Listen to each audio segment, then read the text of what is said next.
update. We appreciate it. A top story panel is waiting over by our newsroom right now. I'm going to walk over them to join them and introduce you to all of them. Welcome. Journalist Matt Taibbi writes the Low Post, a weekly column for Rolling Stone magazine, and spent part of this summer reporting from Iraq.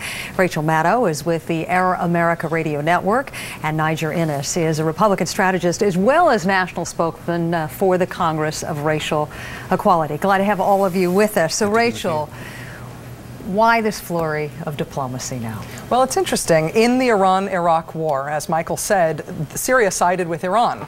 And Syria right now is facing a very different Middle East. Since we've toppled the Sunni minority dictator of Iraq, Iraq seems like a much better ally, a much better option for Syria right now. So Syria is assessing how we have changed that region, decided that they'd rather cozy up with both Iran and Iraq at this point. How that advances American interests is hard for me to see. I do hope that we'll talk with anybody, even the bad guys in the region. But this can't have been what the neocons envisioned when they thought about toppling the Saddam government.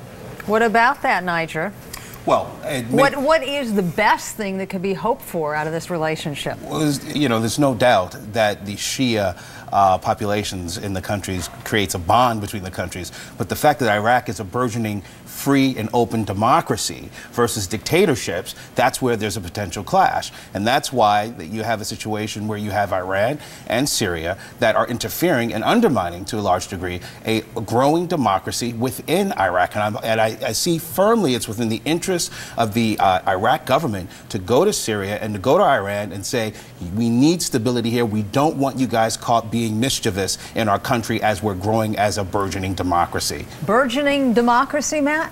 Yeah, I don't know about a burgeoning democracy, but I do think that this is sort of a comic ending, or at least the beginning of a comic ending to our adventure in Iraq. I can't imagine that the neocons imagined that reuniting the Ba'ath Party was a consequence of their Iraq adventure. I can't imagine that this was something they ever thought was going to happen.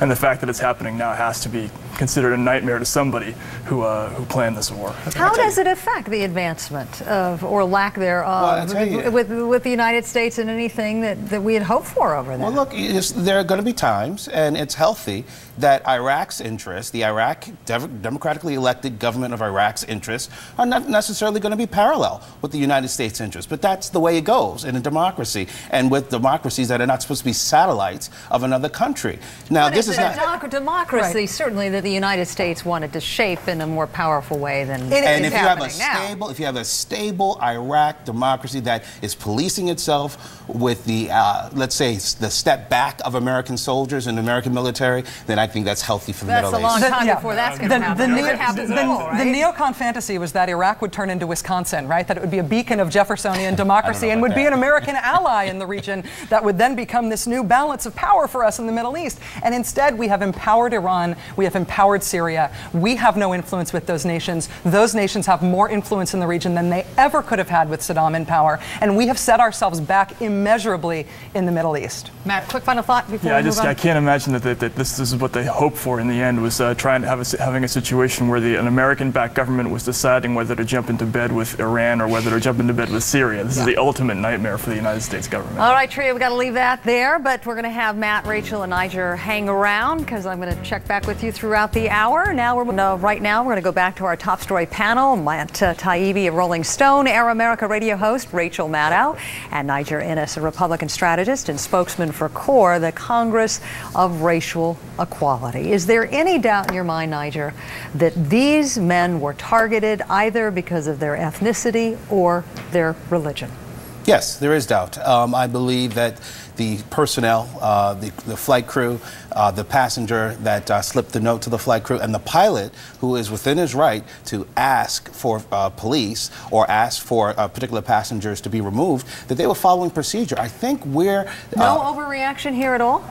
Look, we're in a different world, you know, than 10 years ago. We're a country at war with people that intend to kill us and believe that targeting civilians, innocent civilians, is a legitimate military tactic. Have you ever been targeted because of your skin color? I could very well have been. Yes, the answer is yes, absolutely. But, you know, I have no fear because I didn't do anything wrong. And as long as the police officer or security agent that I'm going through operates in a professional manner, I've got no issue because I've got nothing to hide. I think where U.S. Airways was wrong is after these individuals went through a particular procedure and they were cleared a couple of times, they still didn't offer them tickets. Not only, they should have put them up in a hotel, and they should have gotten them out on the first flight the next morning. And I think it's because of that that these guys might have a case. All right, so he said they weren't discriminated against the first time, but they certainly were the second time. Do you think the authorities overreacted here?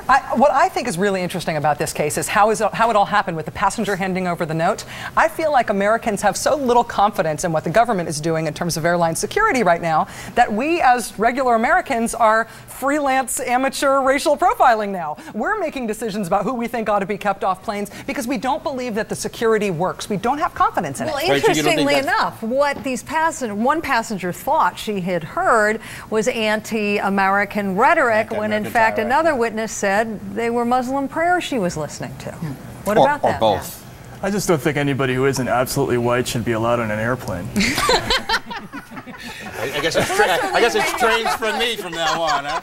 No, I don't know. I mean, I think it's a dicey issue. Clearly, they made the airline made some terrible mistakes after the incident, and I think that contributed to some of the hysteria. But you know, there's an obvious fine line that has to be walked here, and people aren't always going to walk it straight, and so these things are going to happen. I think in this era, I really believe in this era that when it comes to security and when it comes to airline security, we should not be subject to political correctness. All right, but there is talk of congressional hearings being held on the whole issue of racial profiling. Are you saying that's a waste of time? I think we've had a variety of racial profiling hearings and statements and discussions. I think that the Department of Homeland Security and I think the airline agencies should come out and publicize what their procedures are and what reasons they would have for pulling a particular passenger off the plane. You know, and of course there's an investigation going on. It is alleged that these passengers refused to get off the plane voluntarily, and that's why the police were called in. If somebody told me, I saw you praying, I therefore think you want to kill me and I want you off this plane, I'd probably be mad too. I probably would be mad and probably do something inappropriate much more than these guys did. I thought they comported themselves with a lot of dignity in the face of a huge insult. All right, Matt Taibbi, Rachel Maddow, Niger, Innis, thanks. We'll see you again a little bit later on in this hour. If you're one of the